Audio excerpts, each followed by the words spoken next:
Advanced courses తో పాటు first year నుండే campus recruitment training leading companies లో 13,000 plus placements with 13.5 lakhs highest package.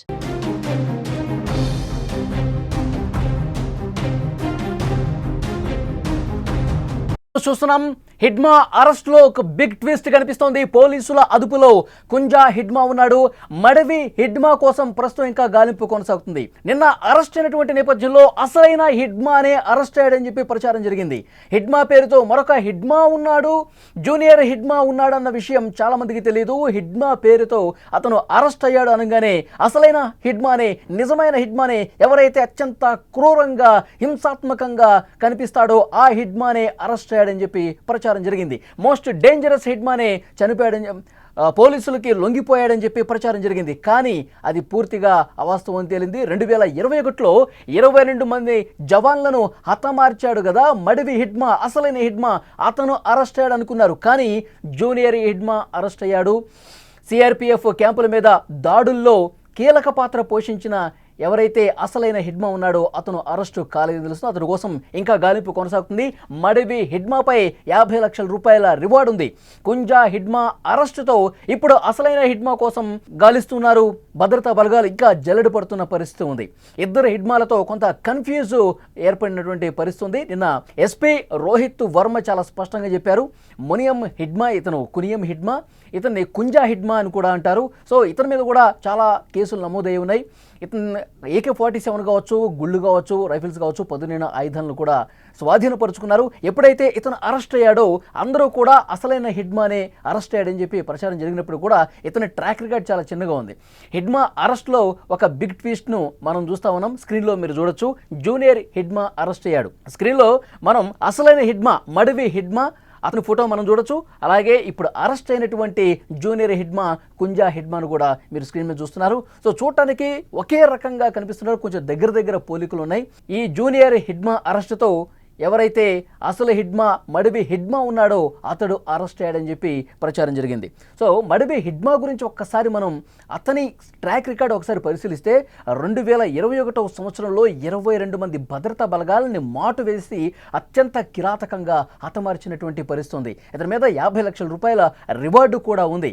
ఇప్పుడు హిడ్మా పేరుతో అరెస్ట్ అయ్యేసరికి ఈ మడివి హిడ్మాని అత్యంత క్రూరంగా వ్యవహరించిన, అనేక కీలకమైనటువంటి ఆపరేషన్ చేసి భద్రతా బలగాలను మట్టుబెట్టినటువంటి హిడ్మా ఎవరైతే ఉన్నారో ఆ అసలైన హిడ్మా మడివి హిడ్మానే అరెస్ట్ అయ్యాడని చెప్పి ప్రచారం జరిగినప్పుడు కూడా ఇతను జూనియర్ హిడ్మా అలియాస్ కుంజా హిడ్మాగా తెలుస్తోంది. ఈ ఇద్దరు ఫోటోలు కూడా చాలా స్పష్టంగా మనం చూడొచ్చు. కొంత దగ్గర పోలికలు ఉన్నాయి. మడివి హిడ్మాకి సంబంధించిన ఫైల్ ఫోటో ఒక లెఫ్ట్ సైడ్లో మనకి బాక్స్లో కనిపిస్తుంది. ఇప్పుడు ఎక్కడైతే ఒడిషా ఛత్తీస్గఢ్ బోర్డర్లో నిన్న పోలీసులు అరెస్ట్ చేశారో, తమ అదుపులోకి తీసుకున్నారు, ఆ కుంజా హిడ్మాకు సంబంధించినటువంటి దృశ్యం కూడా మనం స్క్రీన్ మీద చూస్తున్నాం. గురువారం పోలీసులు అతన్ని అదుపులోకి తీసుకున్నారు. అతని దగ్గర నుంచి ఆయుధాలను కూడా స్వాధీనపరుచుకున్నటువంటి పరిస్థితి ఉంది. హిడ్మా అరెస్టుతో ఒక్కసారిగా ఒక కన్ఫ్యూజ్ ఏర్పడింది.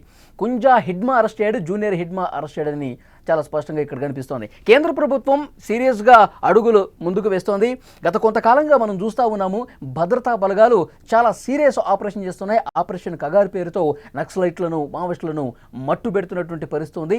దాంతోపాటు పెద్ద ఎత్తున సెర్చ్ ఆపరేషన్, కూంబింగ్ ఆపరేషన్స్ కూడా జరుగుతున్నాయి. ఇటీవల కాలంలో మనం చూసాం, కేంద్ర కమిటీ సభ్యుడు మావోయిస్టు పార్టీలో చాలా కీలకంగా వ్యవహరించినటువంటి నంబాల కేశవరావును కూడా హతమార్చినటువంటి పరిస్థితి ఉంది. అంటే ఈ మధ్యకాలంలో, అంటే 2-3 దశాబ్దాలుగా ఆ స్థాయి నాయకుడిని, ఆ స్థాయి లీడర్ని, మావోయిస్ట్ పార్టీలో చాలా వ్యూహాత్మకంగా వ్యవహరించే, కీలకంగా వ్యవహరించే, అన్ని వ్యూహాలు పక్కా ప్రణాళికతో రచించే పెద్ద లీడర్ని హతమార్చినటువంటి సందర్భం లేదు. అందుకే కేంద్ర ప్రభుత్వం కూడా చాలా స్పష్టంగా ప్రకటన చేసింది.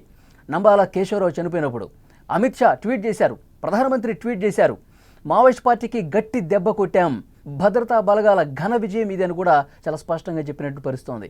సో ఆపరేషన్ కగారు కావచ్చు, ఆపరేషన్ బ్లాక్ ఫారెస్ట్ కావచ్చు, ఇవన్నీ చాలా సీరియస్గా తీసుకుని ముందుకు పోతుంది. అవసరమైతే మరిన్ని బలగాలను కూడా మోహరించి కూంబింగ్ ఆపరేషన్స్ అనేవి దండకారణ్యాలలో జల్లెడు పడుతున్నటువంటి పరిస్థితి. ఒకవైపు పాకిస్తాన్తో మనం తలపడుతున్నప్పుడు కూడా, ఆపరేషన్ సింధూర్ చేస్తున్నప్పుడు కూడా, కొంతమంది బలగాలని వెనక్కి రప్పించినప్పటికీ కూడా ఇక్కడ అంతర్గతంగా జరుగుతున్నటువంటి ఈ ఆపరేషన్స్ని కొనసాగుతూనే ఉన్నాయి. కేంద్ర ప్రభుత్వం ఒక డెడ్ లైన్ కూడా పెట్టుకుంది. 2026 సంవత్సరం మార్చి 31 నాటికి పూర్తిగా మావోయిస్టులని ఏరివేయాలి, మావో రహిత భారతదేశం నిర్మించాలన్న ఒక సంకల్పంతో కేంద్ర ప్రభుత్వం ముందుకు పోతుంది. కాబట్టి ఈ మధ్యకాలంలో ఈ అరెస్టులు జరుగుతూ ఉన్నాయి. దాంతోపాటు చాలామంది లొంగిపోతూ ఉన్నారు, ఆయుధాలు వదిలేసి జనజీవన స్రవంతిలో కలిసిపోతూ ఉన్నారు. కొంతమంది అరెస్ట్ అవుతున్నారు, కొంతమంది భద్రతా బలగాల ఎదురు కాల్పుల్లో చనిపోతున్నటువంటి పరిస్థితి ఉంది. సో నిన్న కూడా ఒడిశా ఛత్తీస్గఢ్ బోర్డర్లో భద్రతా బలగాలు కూంబింగ్ ఆపరేషన్ చేస్తున్నప్పుడు ఇక బయటికి పారిపోలేక ఎదురుకాల్పులు చేయలేని పరిస్థితి కలిగింది. సో అప్పుడే జూనియర్ హిడ్మా ఇతను కూడా అరెస్ట్ అయ్యాడు, పోలీసుల అదుపులోకి వచ్చాడు. అతని వెంట ఇంకా కొంతమంది మావోయిస్టులు కూడా ఉన్నారు, వాళ్ళు కూడా అరెస్ట్ అయినటువంటి పరిస్థితి ఉంది. దాంతోపాటు వాళ్ళ దగ్గర ఉన్నటువంటి ఆయుధ సామాగ్రి మొత్తం కూడా పోలీసులు తమ స్వాధీనం చేసుకున్నటువంటి పరిస్థితి ఉంది. సో స్క్రీన్లో వాటి విజువల్స్ కూడా చూడొచ్చు. కత్తులు కావచ్చు, AK-47 కావచ్చు, గుళ్ళు కావచ్చు, ఇవన్నీ కూడా స్వాధీనపరుచుకున్నారు. స్క్రీన్లో మీరు చూస్తున్నారు మడవి హిడ్మా అలాగే కుంజా హిడ్మా ఇద్దరు కూడా చాలా దగ్గరగా ఉంటారు. చాలా మనం చూస్తే వెంటనే హిడ్మా ఎవరో పోల్చుకోలేనటువంటి పరిస్థితి కూడా ఉంటుంది, అంత దగ్గర పోలికలు ఉంటాయి. సో ఈ కుంజా హిడ్మా అరెస్ట్ కాగానే అసలైన హిడ్మానే అత్యంత క్రూరంగా వ్యూహాత్మకంగా అడుగులు వేసేటువంటి మన భద్రతా బలగాల్ని మట్టుబెట్టినటువంటి అసలైన హిడ్మానే అరెస్ట్ చేయడని చెప్పి ప్రచారం జరిగింది. కానీ సో పోలీసులు కూడా క్లారిటీ ఇచ్చారు, ఇంకా అతడి కోసం గాలిస్తూ ఉన్నారు. అసలు హిడ్మా కోసం ఈ గాలింపు అనేది కొనసాగుతుంది. ఛత్తీస్గఢ్లోని దండకారణ్యం నుంచి కార్యకలాపాలు నిర్వహిస్తున్న మడవి హిడ్మా, కుంజా హిడ్మా ఇద్దరు వేరువేరుగా క్లారిటీ కూడా ఇచ్చేశారు.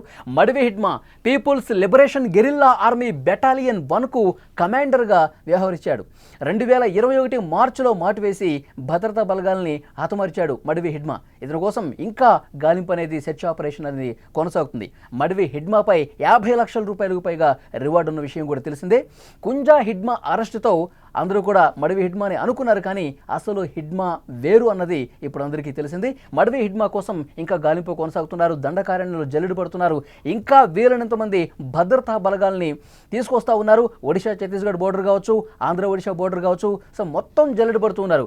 ఇక మావోయిస్టులు ఎవరు కూడా అడవిలో దాక్కోలేని విధంగా ప్రస్తుతం పరిస్థితులు కనిపిస్తున్నాయి. ఎందుకంటే కేంద్ర ప్రభుత్వం చాలా సీరియస్గా ఆపరేషన్స్ చేస్తున్నటువంటి నేపథ్యంలో అత్యాధునిక సాంకేతికతను కూడా ఉపయోగిస్తూ సెర్చ్ ఆపరేషన్ అనేది, కూంబింగ్ ఆపరేషన్ అనేది చేస్తోంది. మరిన్ని భద్రతా బలగాలను తీసుకొచ్చి మరి ఈ కూంబింగ్ ఆపరేషన్స్ నిర్వహిస్తున్నారు, జల్లెడ పడుతున్నారు. ఇంకా కీలకమైనటువంటి మావోలు ఎవరున్నారు, ఇంకా వ్యూహాలు రచిస్తూ, ఇంకా భద్రతా బలగాల మీద వేటు వేసేందుకు ఎవరైతే వ్యూహాలు రచిస్తున్నారో వాళ్ళ వ్యూహాలను చిత్తు చేస్తూ అడవి మొత్తం జల్లెడు పడుతున్నటువంటి పరిస్థితి ఉంది. సో చాలా కీలకమైనటువంటి మావోలు హతమవుతున్నారు, అదుపులోకి వస్తూ ఉన్నారు. ఈ ఆపరేషన్ అనేది మరింత సీరియస్గా చేస్తాం, మావో రహిత సమాజం నిర్మించే దిశగా భారత ప్రభుత్వం అడుగులు వేస్తుందని చెప్పి ఇప్పటికే భారతీయ జనతా పార్టీ అగ్రనాయకులు మాట్లాడుతున్నారు. హోంమంత్రి అమిత్ షా, ప్రధానమంత్రి మోదీ కూడా గట్టి సంకల్పంతో ముందుకు పోతున్నటువంటి నేపథ్యంలో మావోలిక తప్పించుకోలేక వాళ్ళ కేంద్ర కమిటీని కూడా మళ్ళీ నిర్మించుకునేటువంటి పరిస్థితి కల్పించలేక వాళ్ళు ఇబ్బంది పడుతున్న పరిస్థితి ఉంది. సో ఇప్పటికే కీలకమైన నాయకులను కోల్పోవడంతో వ్యూహాలు రచించే అతి ముఖ్యమైనటువంటి ఆ మావో పార్టీలో కీలకంగా వ్యవహరించే వాళ్ళు కూడా ఒక్కొక్కరుగా బయటికి వచ్చేస్తుండడంతో, ఒక్కొక్కరుగా హతమవుతుండడంతో చేసేదేమీ లేక మొత్తం చెల్లాచెదరవుతున్నటువంటి పరిస్థితి కనిపిస్తుంది. మావోయిస్టులకు ఒక గడ్డు కాలం నడుస్తుందని చెప్పొచ్చు. ఎందుకంటే కేంద్ర ప్రభుత్వం ప్రధానమంత్రి మరొకసారి మోదీ గారు ప్రధాని అయిన తర్వాత ఈ ఆపరేషన్స్ మీద చాలా సీరియస్గా ముందుకు పోతున్నారు. అందుకే కొన్ని రోజులుగా మనం చూస్తున్నాం ఆపరేషన్ కగార్ పేరుతో పెద్ద ఎత్తున భద్రతా బలగాల్ని మోహరం చేస్తున్నారు. ఆపరేషన్ బ్లాక్ ఫారెస్ట్ పేరుతో ఒక ప్రత్యేకమైనటువంటి ఆపరేషన్ చేశారు. భవిష్యత్తులో మరికొన్ని ఆపరేషన్స్ మరింత సీరియస్గా చేసే ఆలోచనలో కేంద్ర ప్రభుత్వం ఉన్నట్టుగా కనిపిస్తోంది. ఈ పరిణామాలన్నీ జరుగుతున్నటువంటి నేపథ్యంలో చాలామంది మావోయిస్టులు లొంగిపోతున్నారు. గత నెలలోనే మనం చూసాం 72 మంది మావోలు లొంగిపోయి పరిస్థితి ఉందంటే కేంద్ర ప్రభుత్వం ఎంత సీరియస్గా యాక్షన్ స్టార్ట్ చేసిందనేది కూడా చాలా స్పష్టంగా చూడొచ్చు. కేంద్ర కమిటీ సభ్యులు, సీనియర్గా ఉన్నటువంటి వాళ్ళు కూడా కొంతమంది ఏజ్ ఎక్కువైపోయి ఇక బయటకు వచ్చేస్తూ ఉన్నారు, పోలీసులకు లొంగిపోతూ ఉన్నారు.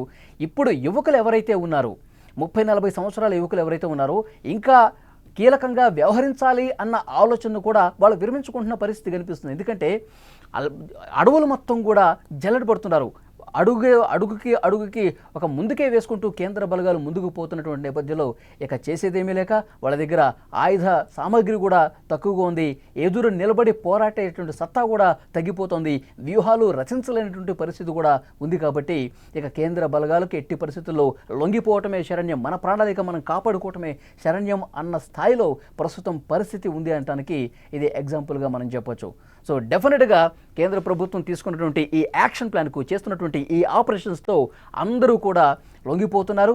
ఎవరైనా ఎదురు కాల్పులు చేసి పోరాటం చేద్దాం అనుకుంటే హతమవుతున్నటువంటి పరిస్థితి చాలా స్పష్టంగా ఇక్కడ కనిపిస్తోంది. సో నిన్న ఈ ఆపరేషన్స్లో భాగంగానే చాలామంది మావోయిస్టులు లొంగిపోతున్నారు, అరెస్ట్ అవుతున్నారు. పోలీసుల దగ్గరికి వచ్చేసరికి నిన్న రోహిత్ వర్మ ఎవరైతే స్థానిక ఎస్పీ కూడా హిడ్మాని అరెస్ట్ అయినప్పుడు చెప్పారు, ఇక మావోయిస్టుల రాజ్యం అనేది ఇక ఉండదు, ఆపరేషన్స్ చాలా సీరియస్గా జరుగుతూ ఉన్నాయి, మావోయిస్టులు తప్పించుకోలేరు, ప్రతి ఒక్క అడుగుని కూడా అడవిలో జల్లెడ పడుతుంది, అత్యాధునిక సాంకేతికతను ఉపయోగిస్తున్నాం, అడవి మీదకి డ్రోన్ కెమెరాలు పంపిస్తున్నాం, వాళ్ళు ఎక్కడ దాగి ఉన్నారు, ఎక్కడ నక్కి ఉన్నారు, వాళ్ళ దగ్గర ఎలాంటి ఆయుధాలు ఉన్నాయి, ఎలాంటి సామాగ్రి ఉపయోగిస్తున్నారు, వీటన్నిటి మీద చాలా క్షుణ్ణంగా పరిశీలిస్తూ మన బలగాలు అనేవి ముందుకు కదులుతున్నాయి. వాళ్ళు ఎటు తప్పించుకోలేక ఇక అంటే కేంద్ర ప్రభుత్వం కూడా ఒక క్లియర్గా చెప్తుంది, వాళ్ళు ఎదురు దాడి చేస్తే, ఎదురు కాల్పులు చేస్తే వెంటనే మీరు రియాక్ట్ అయ్యి కాల్పులు జరపండి, లేదు అంటే కనుక వాళ్ళని సజీవంగా పట్టుకునే ప్రయత్నం చేయండి అని కూడా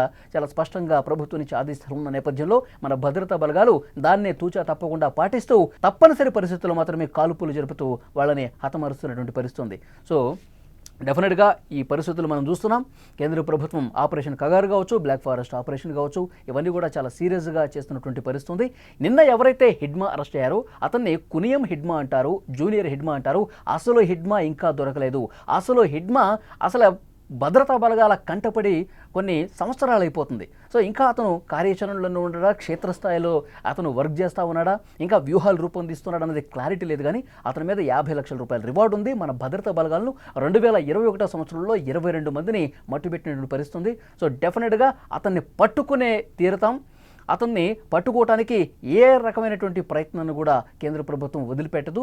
చాలా సీరియస్గా ఆపరేషన్స్ చేస్తామని చెప్పి స్పష్టంగా ప్రకటన వస్తోంది.